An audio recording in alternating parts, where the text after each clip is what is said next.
Welcome back everybody to another Auto World Zone video from IKEMA 2025, the biggest and best motorcycle show in the world. And we're at Royal Enfield for a little bit of a look at one of their new bikes, this Bullet 650. This one should have some proper old school vibes. I think Enfield do a great job of making some of the most authentic feeling retro-S on the market. And so in this video, we'll go through all of the details with everything that you need to know about it.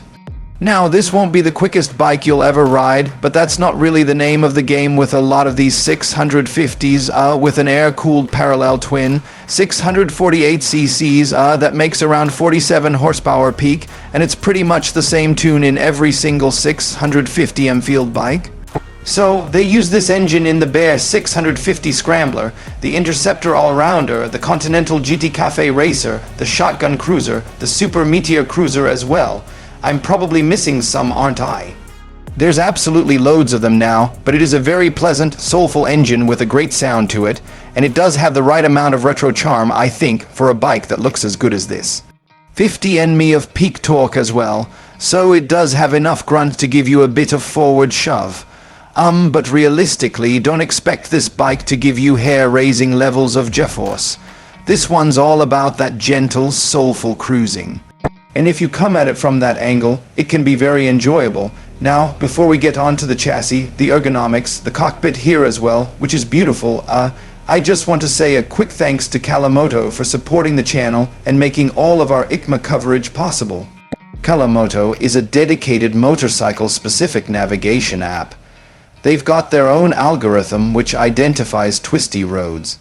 And so if you use their app or their website to plot a route, it should help you to avoid the boring straight roads and really put together a proper good motorcycling route.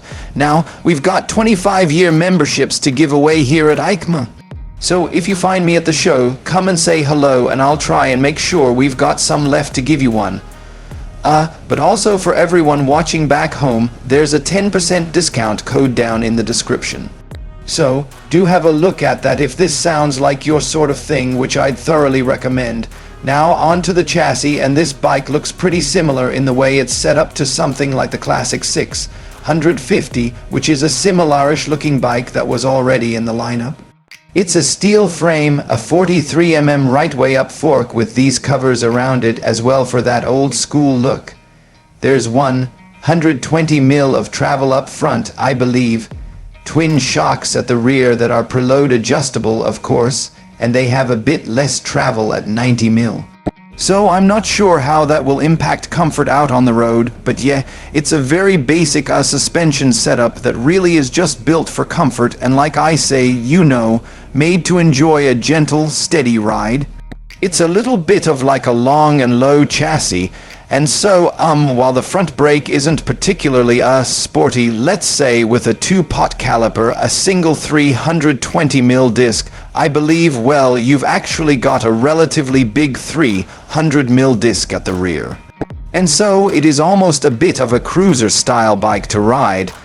That's a really common thing with American cruisers, to get a big disc at the rear, to use a bit of both to slow down what is a low, long, heavy bike. And so yeah, it might take a little bit of adaptation to your riding style to get the best out of this particular motorcycle. Wheels are 19-inch up front, 18 at the rear. It really helps to give it that classic aesthetic. Spoked as well, I believe they're probably tube type, so that's something to consider if you don't really fancy changing tubes if you do repair your own punctures. And the whole lot weighs in at, well, it's quite hefty. kg, I believe that's about 25 kilos more than an Interceptor, so even a bike on the same platform can be made a lot lighter than this, but I think it's, the styling really that's probably responsible for a lot of that weight gain. You see, you've got, like I say, the fork covers, you've got a big long mud guard up there, you've got the headlight cell, you've got this rear mud guard, which is nice and long as well. And what I will say to Enfield's credit is, despite the fact that these bikes are really quite affordable, it's all proper metal stuff and it has a really nice quality feel to it, and look at the paintwork as well with the pinstripes. It really is a beautiful bike to look at, and it's not even a flat black like is typical of this sort of black and gold finish on your Enfields. It's actually got a metallic sparkle to it which really does look good under the lights here at the show. Yeah, looks wise. I think it's a really impressive bike. Almost perfectly styled if you want that sort of retro that's less of a kind of modern retro custom look and more true to the bikes of yesterday year upon which it's based and where it gets a lot of its inspiration from. This beautiful old school feel as well continues into the cockpit, which I've got to say is probably one of my favorite bikes I've sat on so far at the show. You've got this big handlebar clamp with the Enfield logo across the front. Enfield logos in the grips. Some nice little touches that just give it a sense of quality. A design to the switchgear which, you know, it has to do some modern functions, but they've given it a look with the chrome and the way that they've designed the dials that really does fit in with the rest of the bike. Whereas some other bikes other competitors perhaps that make retro-S often just stick modern switch gear on and don't really invest in, you know, theming the entirety of the bike. The best bit though has to be the top of this headlight cell with the clock embedded into it. This is, you know, a clear reference back to the bullets of yesterday year, and you've also got the key here and then the tripper navigation pod set into the right-hand side. Which is a little simple navigation device that uses the Field app to plot a route and then it gives you turn-by-turn directions. It's not a complicated bike really in terms of the technology. It's got ABS, the tripod, that's pretty much it. No riding modes and no traction control. No inertial measurement units and stuff like that. But I will say probably the purist or the Enfield fan or anyone who's looking for a bike that looks like this would probably prefer it that way because it's going to give you the most authentic retro riding experience and there's very little distraction from modernities when you're riding the bike and looking ahead like this. Now, like I say, not a bike really built for, you know, getting stuck in and hammering through corners. This is a bike that's built to cruise along and take in the scenery. And so you'll see that absolutely reflected in the riding position. It's a nice soft seat. I think it comes in at 800 mil, so nice and accessible. A good to get both feet down with that relatively hefty weight. But then you're very much sat up nice and upright, wide swept up bars, and so yeah, it's a bike that you can definitely ride all day. Tim, have you seen the size of the foot pegs? I've not seen that on any other Enfields. They're almost floorboard size and not far off one of those little slices of toast actually that you get like is it a Melbourne toast that we've got in the Airbnb? It's about that size, isn't it? Very big for a foot peg. Big cushy rubber inserts, and so we'll definitely try and get a hold of one of these for review next year and see if this comfy experience sitting here on the stand actually translates to out on the road.